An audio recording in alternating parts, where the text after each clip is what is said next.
This is TWiT. Late last summer, Uber acquired self-driving startup Otto to much fanfare.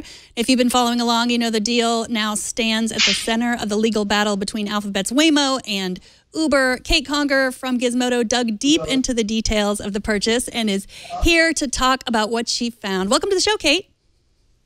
Hi, thanks for having me. So first things first, you write that after the purchase, Otto's intellectual property got funneled to Uber through a shell company called Apparate. How clear are we that this is a Harry Potter reference? I mean, I very much want it to be a Harry Potter reference. I sort of got the Glomar response from Uber, which was that they could neither confirm nor deny whether the employee who named the company was a Harry Potter fan. So I'm rooting for Harry Potter, of course, but I don't know for sure. Okay, so why did they create this shell company?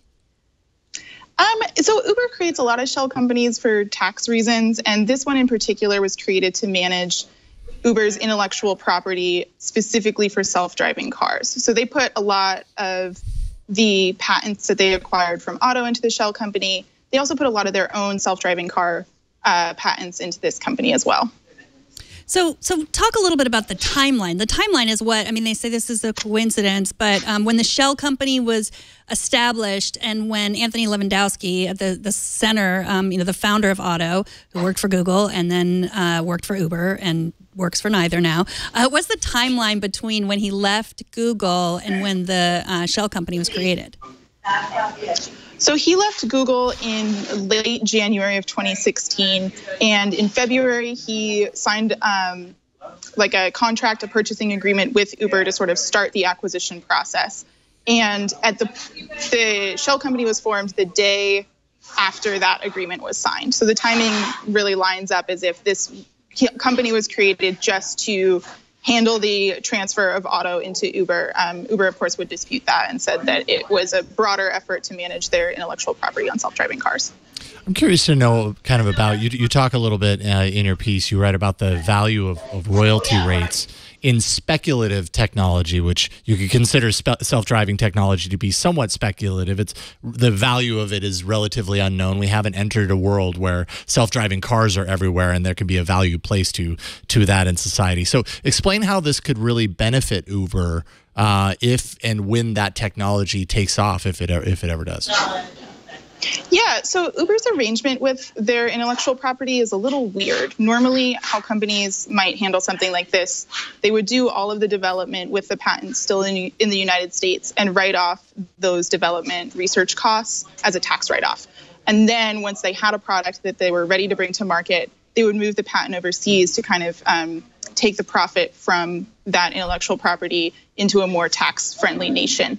What Uber's doing is a little bit different. They are transferring their patents very early before they're bringing something to market. And so they kind of have the advantage of setting a friendly royalty rate when they license that technology back to their United States company, where they can say, this is how much this technology is worth. And there's not really anything in the market to dispute that or to price the technology against. And so you talked to representatives from Uber. How do they explain why they're doing this? They said that it was the establishment of the company was just sort of a larger part of their process of managing their self-driving car unit. And it's something that they do for a lot of their tax purposes. They have many, many shell companies outside of the United States. And so they said that this is just part of how they are managing their self-driving technology. Now, of course, we've followed the story pretty closely, the Uber Waymo case that continues to escalate and all the craziness that's ensuing behind the scenes on that. Is there any way that these offshore holdings could be affected by the results, the outcome of the case? What I'm really interested to see with this case is if we get to the damages stage, that is if Waymo wins their case, they prove in court that the technology was stolen. What's going to happen after that is the court is going to have to decide how much that technology is worth and how much in damages Uber would have to pay to Waymo. And so the fact that Uber has transferred these patents and kind of assigned a price to what this technology is worth, I think could be really interesting and really relevant once the damages stage rolls around. So where does Otto stand now? I mean, are they just sort of, are they doing anything? Are they developing technology? Are they moving forward on the self-driving truck technology?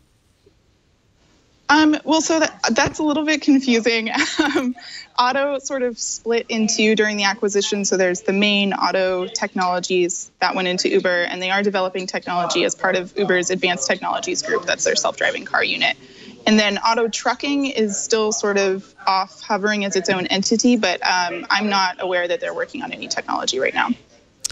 Okay, thank you so much. Kate Conger is a senior reporter at Gizmodo. She can be found, all of her great work can be found at gizmodo.com. You write about a lot of different interesting tech topics, and you can also be found on Twitter at Kate Conger. Thanks so much for coming on. Thank you, Kate. Thank you. Thanks for having me. Have a great night.